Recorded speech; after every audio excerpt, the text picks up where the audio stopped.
ನಮಸ್ಕಾರ, ಶುಭೋದಯ super fast ನ್ಯೂಸ್ಗೆ ಸ್ವಾಗತ. ನಾನು ಪೃಥ್ವಿರಾಜ್ ಹಾರ್ನಹಳ್ಳಿ, ನನ್ನ ಜೊತೆ ಇದ್ದಾರೆ ನಾನು Chaitra Raj. Fit and fine ಆಗೋಕೆ ದೈಹಿಕ ಕಸರತ್ತು, ಫಟಾಫಟ್ ಅಪ್ಡೇಟ್ ಆಗೋಕೆ ತಲಗುಂದಷ್ಟು ಕಸರತ್ತು, ರುಚಿ ಶುಚಿಯೊಂದಿಗೆ ಬೆಳಗಿನ ಕಾಫಿ ತಿಂಡಿ, ನೇಖರತೆಯೊಂದಿಗೆ ನ್ಯೂಸ್ 18 ಸುದ್ದಿ ಬಂಡಿ.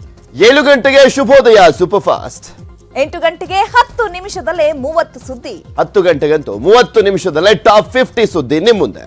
ನ್ಯೂಸ್ 18 ಜೊತೆ ನಿಮ್ಮ ಮಾರ್ನಿಂಗ್, ನಿಮ್ಮ news knowledge full shining 7 AM to 10 AM.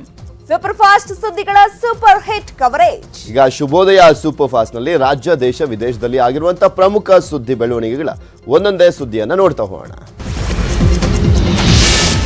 ಕಾಂಗ್ರೆಸ್ನಲ್ಲಿರುವಂತಹ SC/ST ಸಚಿವರು ತಡರಾತ್ರಿ ಮಹತ್ವದ ಮೀಟಿಂಗ್ ಅನ್ನ ಮಾಡಿದ್ದಾರೆ. ಸತೀಶ್ ಜಾರಕಿಹೊಳಿ ಮನೆಯಲ್ಲಿ ತಡರಾತ್ರಿ doctor G Parameshwar, HC Mahadevappa, KH Muniyappa ಭೋಜನ ಕೂಟದ ಹೆಸರಲ್ಲಿ ಮಹತ್ವದ ಮೀಟಿಂಗ್ ಅನ್ನು ಮಾಡಿದ್ರು. KN ರಾಜಣ್ಣ, ದಿನೇಶ್ ಗುಂಡೂರಾವ್ ಕೂಡ ಉಪಸ್ಥಿತರಿದ್ದರು.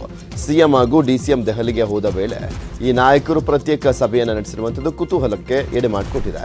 ಈ ಬಗ್ಗೆ ಪ್ರತಿಕ್ರಿಯಿಸಿರುವಂತಹ ಸಚಿವ ಮುನಿಯಪ್ಪ, ವಾರದ ಹಿಂದೆನೇ ಸತೀಶ್ ಜಾರಕಿಹೊಳಿ ಊಟಕ್ಕೆ ಆಹ್ವಾನವನ್ನು ಕೊಟ್ಟಿದ್ರು, ಹೀಗಾಗಿ ಬಂದಿದ್ದೀನಿ, ಕ್ಷೇತ್ರದ ಕೆಲಸಗಳ ಬಗ್ಗೆ ಮಾತಾಡಿದ್ದೇವೆ ಅಷ್ಟೇ ಅಂತ ಹೇಳಿದ್ದಾರೆ. ಇವರು ವಾರದಿಂದನೇ ಊಟಕ್ಕೆ ಬರಬೇಕು ಅಂತ ಹೇಳಿದ್ರು ಸತೀಶ್ ಜಾರಕಿಹೊಳಿ, ಮತ್ತು ನಮ್ಮ ಕ್ಷೇತ್ರದ ಕಾರ್ಯಕ್ರಮಗಳಿದ್ವು. ಅದರಿಂದ ನಾನು ಡೆಲ್ಲಿಯಲ್ಲಿ ಫ್ಲೈಟ್ ಲೇಟ್ ಆಯಿತು, ಎಷ್ಟು ಲೇಟ್ ಆದರೂ ಬಂದೋಗಿ ಅಂತಂದಿದ್ವಿ. ಬಂದೆ, ಊಟ ಮಾಡಿದ್ವಿ. ನಮ್ಮ ಕ್ಷೇತ್ರದ ಕಾರ್ಯಕ್ರಮಗಳನ್ನೆಲ್ಲ ಮನವಿ ಮಾಡಿದೆ ಕೊಡಬೇಕಂತ, ಇಷ್ಟೇ, ಬೇರೆ ಅವ್ರು ಯಾವ್ಯಾವ್ದಕ್ಕೆ ಬಂದಿದ್ರು ಅಂತ ಗೊತ್ತಿಲ್ಲ. ನಾನಂತೂ ನನ್ನ ಕೆಲಸದ ಮೇಲೆ ಬಂದಿದ್ದೆ, ಅಟೆಂಡ್ ಮಾಡಿದೆ.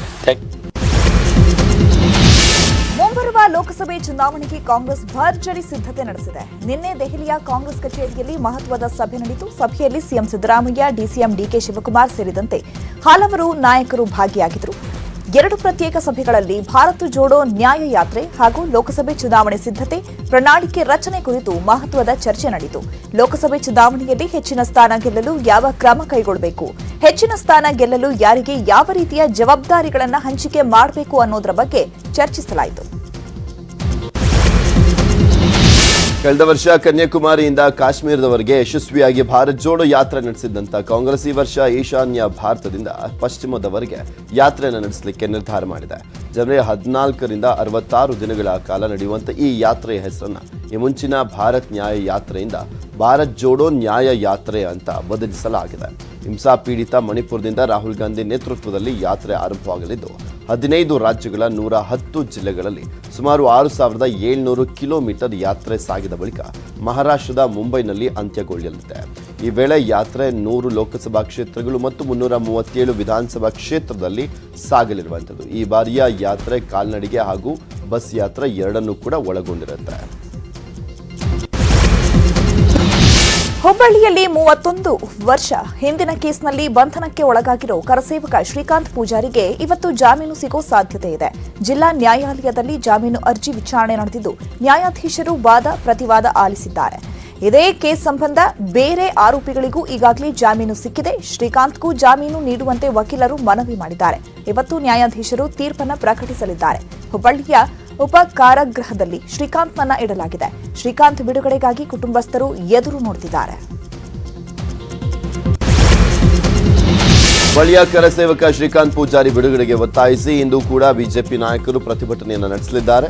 ನಿನ್ನೆ ಪೊಲೀಸ್ ಠಾಣೆ ಮುಂದೆ ಸುನಿಲ್ ಕುಮಾರ್ ಹಾಗೂ CT ರವಿ ಪ್ರತಿಭಟನೆಯನ್ನು ಮಾಡಿದರು. ಇಂದು ಬೆಳಗ್ಗೆ ಮಲ್ಲೇಶ್ವರಂ ಪೊಲೀಸ್ ಠಾಣೆ ಮುಂದೆ ಮಾಜಿ ಸಚಿವ ರಾಮಚಂದ್ರಗೌಡ ಹಾಗೂ ಸುರೇಶ್ ಕುಮಾರ್ ಪ್ರತಿಭಟನೆಯನ್ನು ಮಾಡಿದ್ದಾರೆ. ನಾನು ಕೂಡ ಕರಸೇವಕ, ನಮ್ಮನ್ನು ಬಂಧಿಸಿ ಅಂತ ಬಿಜೆಪಿ ಪ್ರತಿಭಟನೆಯನ್ನ ನಡೆಸ್ತಾ ಇದೆ.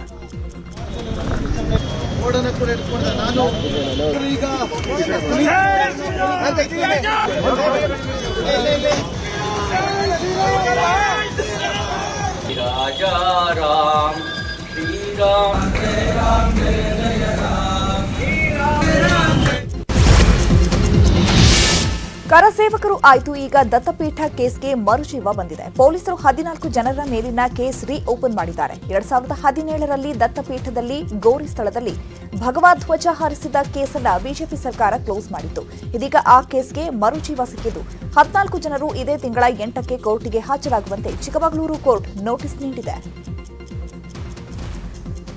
23ನೇ ಇಸ್ವಿನಲ್ಲಿ ಸರ್ಕಾರ ಬದಲಾವಣೆ ಆದಂಥ ಸಂದರ್ಭದಲ್ಲಿ ಈ ಒಂದು ದೋಷಾರೋಪಣಾ ಪಟ್ಟಿಯನ್ನು ಸಲ್ಲಿಸಿ ಏನು ಹಿಂದಿನ ಪ್ರಕರಣವನ್ನು ಸುಳ್ಳು ಪ್ರಕರಣ ಅದು ಆ ರೀತಿ ಯಾವುದೇ ಘಟನೆಯೂ ನಡೆದಿರಲಿಲ್ಲ.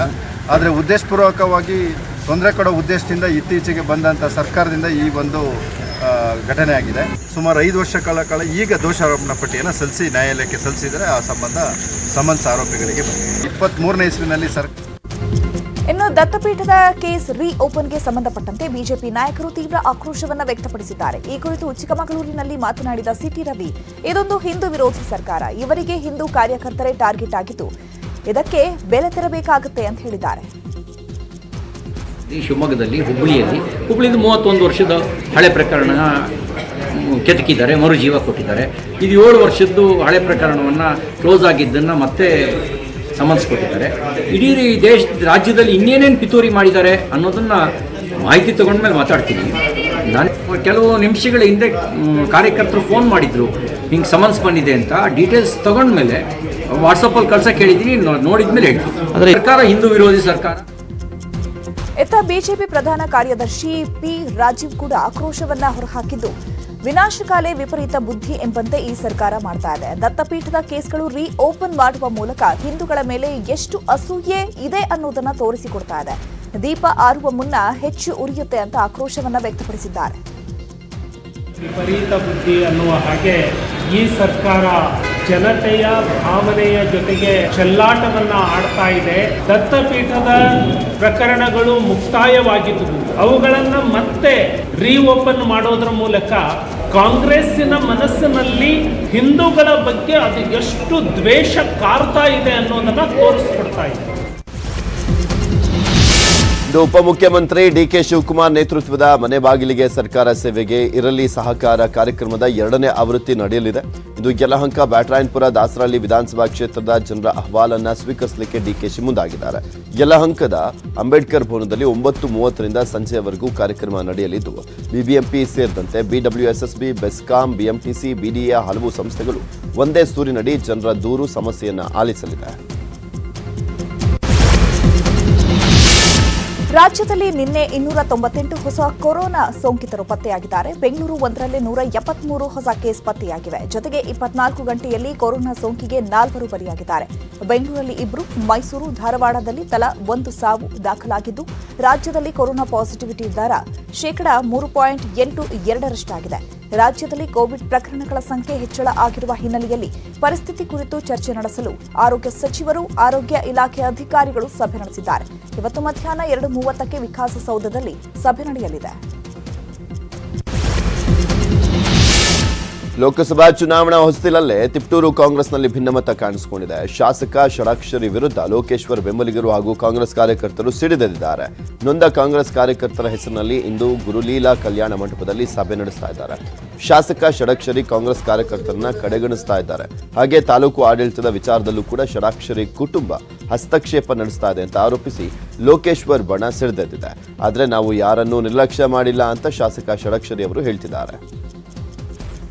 ಈ ಕಳೆದ 8-9 ತಿಂಗಳ ಅವಧಿಯಲ್ಲಿ ಏನು ಚುನಾವಣೆಯಾಗಿ ಗೆದ್ದ ನಂತರ ಮತ್ತು ಏನು ನನ್ನ ಕಡೆಯಿಂದ 1.5 ವರ್ಷದಿಂದ ಕಾಂಗ್ರೆಸ್ ಪಡೆ ಸೇರ್ಪಡೆ ಆದೆ, ಆ ವರ್ಗ ಮತ್ತು ಸ್ವತಃ ಹಳೆಯ ಕಾಂಗ್ರೆಸ್ಸಿಗ ಅನೇಕ ಕಾರ್ಯಕರ್ತರು ತುಂಬ ಬೇಜಾರಾಗಿ, ಯಾಕೆ ಅಂತಂದರೆ ಶಾಸಕರು ಗೆದ್ದ ಮೇಲೆ 1 ದಿವಸಕ್ಕಾದರೂ ಸೌಜನ್ಯಕ್ಕೆ ಇವತ್ತವರೆಗೂ ಯಾರಿಗೂ ಕರೆದು ಮಾತಾಡಿಸೋದು ಆಗಲಿ, ಅವ್ರ ಕಷ್ಟ ಸುಖ ಕೇಳೋದಾಗಲಿ, ಅವ್ರಿಗೆ ಏನೂ ವಿಚಾರ ಆಗಿಲ್ಲ.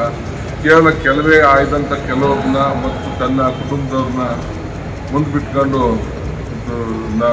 ತಾಲೂಕಿನ ಆಡಳಿತವನ್ನು ಅವ್ರಿಗೂ. ಬೆಂಗಳೂರಿನ ಪ್ರತಿಷ್ಠಿತ ಹೋಟೆಲ್ನಲ್ಲೇ ಊಟದಲ್ಲಿ ಜಿರಳೆ ಸಿಕ್ಕಿದೆ. ರಾಜಭವನ ರಸ್ತೆಯಲ್ಲಿರೋ ದಿ ಕ್ಯಾಪಿಟಲ್ ಹೋಟೆಲ್ನಲ್ಲಿ ಊಟದಲ್ಲಿ ಜಿರಳೆ ಸಿಕ್ಕಿದೆ. ಹೋಟೆಲ್ಗೆ ಹೋಗಿದ್ದ ಹೈಕೋರ್ಟ್ ವಕೀಲ ಶೀಲಾ ಅವರು ಪನ್ನೀರ್ ಗ್ರೇವಿ ಹಾಗೂ ರೋಟಿ ಆರ್ಡರ್ ಮಾಡಿದ್ದಾರೆ. ಈ ವೇಳೆ ಗ್ರೇವಿಯಲ್ಲಿ ಜಿರಳೆ ಸಿಕ್ಕಿದೆ. ಜಿರಳೆ ಸಿಕ್ಕಿದ ಬಳಿಕ ವಕೀಲೆ ಶೀಲಾ ಅವರು ಕಿಚನ್ ಒಳಗೆ ಹೋಗಿ ವಿಡಿಯೋ ಮಾಡಿದ್ದಾರೆ. ದಿ ಕ್ಯಾಪಿಟಲ್ ಹೋಟೆಲ್ನ ಕಿಚನ್ ಕೂಡ ಗಬ್ಬೆದ್ದು ಹೋಗಿದೆ.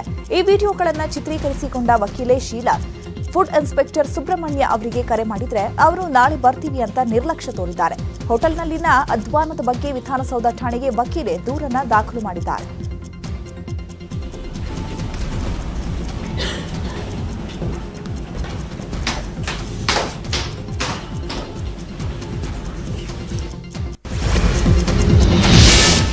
ಮಾಲಾಫಿಶ್